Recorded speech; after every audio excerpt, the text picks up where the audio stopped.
ఏమందరబా hi praise lord. దేవుని పరిశుద్ధ నామానికి మహిమ కలుగును గాక. ప్రియా దేవుని బిడ్డారా, మీ అందరికీ ప్రత్యేకమైన వందనాలు. మరి మీరందరూ కూడా దేవుని మాటలు వింటూ బలపడుతున్నట్లయితే ఖచ్చితంగా మీరు మాకు కామెంట్ చేయండి. నేను మరలా చెప్తున్నాను, మీ కామెంట్ ద్వారాగా మీరు మాకు ఇచ్చే కామెంటు మాకు చాలా ఎంకరేజ్ చేయడం జరుగుతుంది. ఆ ఎంకరేజ్మెంట్ ద్వారాగా మీకు కూడా బలపరచబడతా ఉంటాం. మీ కామెంటు మీకు దేవుడు ఎలా ప్రేరేపణ కలిగిస్తే అలా పెట్టండి, తప్పు లేదు. ఎందుకంటే కొంతమందికి మంచిగా అనిపించవచ్చు, కొంతమందికి మంచిగా అనిపించకపోవచ్చు. ఏం బాధ లేదు దేవుని బిడ్డలారా. మీరందరూ రోజు వాక్యం వినాలి. మరి అందరు దైవజనులు మాటలు వింటున్నారు. దేవుడు ఒక్కొక్కరిని ఒక్కొక్క రీతిగా మరి వాడుకుంటున్నాడు. వాడి ద్వారా దేవుడు మనతో మాట్లాడుతున్నాడు. కనుక మీరు కూడా చక్కగా మరి మీరు మమ్మల్ని ఎంకరేజ్ చేస్తున్నారు, బలపరుస్తున్నారు. మేము కూడా చాలా హ్యాపీగా ఫీల్ అవుతున్నాను. దేవుడి స్తోత్రం, హల్లెలూయా. మరలా కంటిన్యూ చేస్తున్నాను. ఈ యొక్క చాలామంది ప్రార్థన నిన్న దినం కూడా మెసేజ్ ఇచ్చినప్పుడు ఏంటంటే ఇద్దరు ఫోన్ చేశారు. దేవుడి స్తోత్రం కలుగునుగా. ఇద్దరు ఫోన్ చేసి చిన్న ప్రేయర్ చేసుకుని, అయ్యా ఛానల్ అయింది, మీరు కంటిన్యూ చేయండి అయ్యగారు అని నిన్న ఇద్దరు ఫోన్ చేయటం జరిగింది. దేవుడి స్తోత్రం కలుగునుగా అక్క, హల్లెలూయా. ఆ రీతిగా మీరు కూడా మా దేవుని యొక్క వాక్యం చేత బలపరచబడుతున్నట్లయితే మరి మీరు కూడా మాతో పాటు సహకరించండి, ప్రార్థన చేయండి.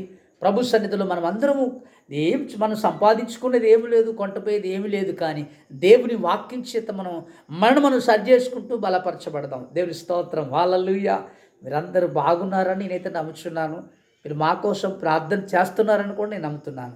దేవుని స్తోత్రం, హల్లెలూయా. కనుక ఈ యొక్క ఉదయకాల సమయంలో దేవుడు మనతో మాట్లాడుతున్న ప్రతి మాటనే నేను కొన్నిసార్లు విన్నాను. కొంతమంది దైవజనుల మాటలు విన్నాను. వాటి ద్వారా కూడా నేను కూడా ఎంకరేజ్ చేయబడ్డా. మీరు కూడా ఎంకరేజ్ చేయబడుతున్నట్లయితే, బలపరచబడుతున్నట్లయితే ప్రార్థన చేయండి. ప్రార్థన చేస్తూ మన దేవుని సన్నిధిలో మన అందరూ కలిసి ఒక దినమున దేవుని రాకడలో మనం కలుస్తాం.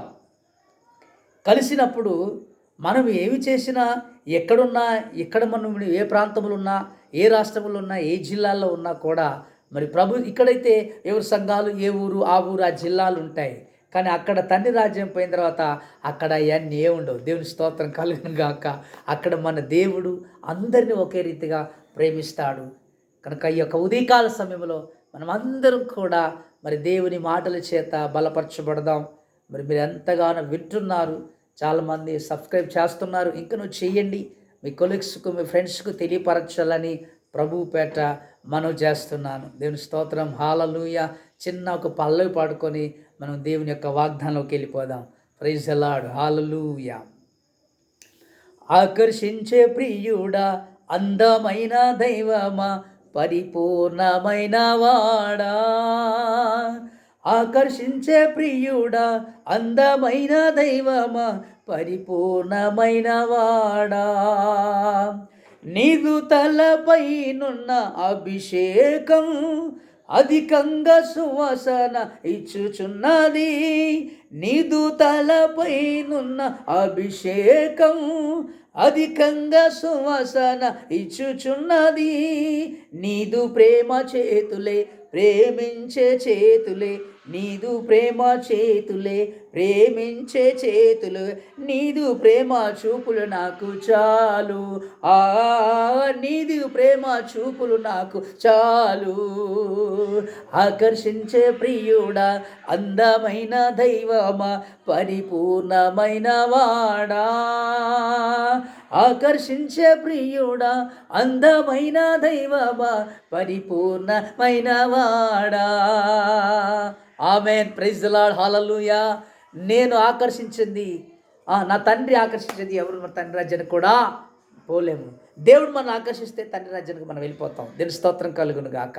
రైట్ దేవుని బిడ్డలారా, ఈరోజు వాగ్దానం మనం చదువుకుందాం. బైబిల్లో నుంచి ఒక వాగ్దానం మనం చదువుకుందాం. ఈ ఉదయకాల సమయంలో దేవుడు మనకిచ్చిన వాగ్దానం చదువుకుంటూ మనం ప్రార్థన చేసుకుందాం. యోహాను రాసిన మొదటి పత్రిక, మరి యోహాను పత్రికలో మనం చూసుకున్నట్లయితే దేవుని వాక్యం సెలవిస్తూ ఉంది. ఆ యొక్క యోహాను గారు దేవుని సన్నిధిలో అంటే పద్మాసు ద్వీపంలో దేవుని దగ్గరికి పోయినాక ఆయన ప్రత్యక్షత పొందుకున్న కొన్ని మాటలను దేవుడు మనకు మరి దేవుని లేఖనాలు మరి యొక్క యోహాను గారు మనకు తెలియపరుస్తున్నారు. మొదటి యోహాను పత్రిక 3వ అధ్యాయమును మనం చదువుకుందాం. 3వ అధ్యాయము 3వ వచనమును, ఆయన యందు ఈ నిరీక్షణ పెట్టుకొని ప్రతివాడును ఆయన పవిత్రుడై ఉండునట్లు తన్ను పవిత్రముగా చేసుకొనును. దేవుని స్తోత్రం కలుగును గాక. Praise the Lord. యోహాను గారు అంటున్నారు, మనం ఏ వ్యక్తి మీద అయితే నిరీక్షణ పెట్టుకున్నామో, ఏ వ్యక్తిని అయితే మనం రక్షకుడని నమ్మామో, ఏ వ్యక్తి అయితే పవిత్రుడని మనం నమ్మామో, ఏ వ్యక్తి అయితే పరిశుద్ధుడని మనం నమ్మామో, ఏ వ్యక్తి అయితే లోక పాపములను మనుషుల పాపాలను తీసివేసే వ్యక్తి పరిశుద్ధుడైన దేవుడని మనం నమ్మామో, ఆయన యందు నిరీక్షణ ఉంచిన వాడు ప్రతి వాడు ఆయన ఎంత పవిత్రుడై ఉన్నట్లుగా మనము కూడా మనం పవిత్రంగా ఉండటం కోసము మన జీవితాన్ని మనం చూసుకోవాలట. దేవునికి స్తోత్రం కలుగును గాక. మరలా నేను చదువుతున్నాను చూడండి. మొదటి యోహాను పత్రిక 3వ అధ్యాయము 3వ వచనము, ఈయన యందు ఈ నిరీక్షణ పెట్టుకొని ప్రతివాడును ఆయన పవిత్రుడై ఉండునట్లు తన్ను పవిత్రుడుగా చేసుకొనును. పవిత్రుడుగా దేవుడున్నాడు. ఆ పవిత్రుడైన దేవుని యందు మన నిరీక్షణ ఎట్టిదో, మన ఆశ ఎట్టిదో, ఆయన రాకడ ఎట్లాంటిదో దానికోసమే మన ఈ నిరీక్షణ. అయితే ఆయన ఎంత పరిశుద్ధమైన జీవితముగా జీవించాడో మన అందరికీ తెలుసు. కానీ ఆయన యందు మనము ఆయన రక్తములో కడగబడిన ప్రతి వారము కూడా ఏం చేయాలి అంటే మనం కూడా పవిత్రులుగా జీవించాలి. స్తోత్రం కలుగును గాక. హల్లెలూయా. ఆ పవిత్రులుగా చూసుకోవాలి. కానీ ఎవ్వరు కూడా ఏ పాపము చేయకూడదంట. దేవుని ఆజ్ఞలు కూడా మనము మీరకూడదు. దేవుని ఆజ్ఞను మనం మీరుతున్నట్లయితే మనము దేవుని సన్నిధిలో పాపులుగా ఎంచబడతా ఉన్నాం. Praise the Lord. హల్లెలూయా. మరి ప్రియమైన దేవుని బిడ్డలారా, మన ప్రభువైన యేసుక్రీస్తు పవిత్రుడు, ఆయన నీతిమంతుడు, ఆయన మాట నీతిమంతురాలుగా మాట్లాడతాడు. ఆయన మాట ఎంత స్పష్టంగా ఉందో, ఆయన మాటలో ఎంత పవిత్రత ఉందో, ఆయన నడకలో ఎంత పవిత్రత ఉందో, ఆయన చూపులో ఎంత పవిత్రత, జాలి, కనికరం ఉందో, మనం కూడా అటువంటి పవిత్రులుగా వండుకున్నట్లు చూసుకోవాలని యోహాన్ గారు తన మాటల్లో మనకు చెబుతూ నేర్పిస్తున్నాడు. ఈరోజు నీ జీవితము పవిత్రంగా ఉందో, లేకపోతే నీ కుటుంబంలో ఉన్న బిడ్డలు పవిత్రంగా ఉన్నారా? నీ భర్త పవిత్రంగా ఉందా? నీ భార్య పవిత్రురాలుగా ఉందా?